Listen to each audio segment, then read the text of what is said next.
আপনি দোকানদারি করেন, আপনার দোকানে তো কোনো মাল দেখি না। কথা কোনো দোকানে মাল থাকবো, আমার কোনো ক্যাশ ব্যালেন্স নাই, অসহায় চলতারি না। আসসালামু আলাইকুম। দোকানে মাল করতে তুলাম। আপনাদের উদ্দেশ্যে দুটি কথা বলতে চাই। এই যে আমার একজন বয়স্ক দাদা, উনি দোকানদারি করে সারাদিনে 15-20 কাপ চা বিক্রি করে। আপনারা চিন্তা করে দেখেন, আমরা তো অনেক টাকা অনেক দিকে নষ্ট করি।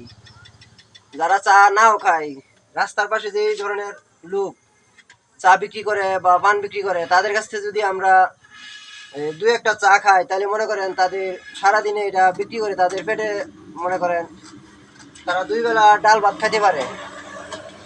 অনেক বড় বড় দোকানদার আছে, ওনারা দোকানদারি করে ওদের জমি কেনার জন্য, বাড়ি করার জন্য, কিন্তু এই ধরনের লোক মনে করেন যে তাদের হত দরিদ্রের কারণে দোকানদারি করে। আমরা যদি তাদেরকে একটু সাহায্য সহযোগিতা করি, তাহলে মনে করেন তারা একটু সুস্থভাবে চলাফেরা করতে পারবে। এখন আমি যদি তোমার কয়েকটা টাকা দিই, তাহলে কি দোকানদারিতে মালটা লড়াইতে পারতো না? হ্যাঁ, আল্লাহ রাস্তা যদি পাই কিছু, তা আমি দোকানে মাল সামান জানো কয় টাকা আছে? উঠাই তারাম।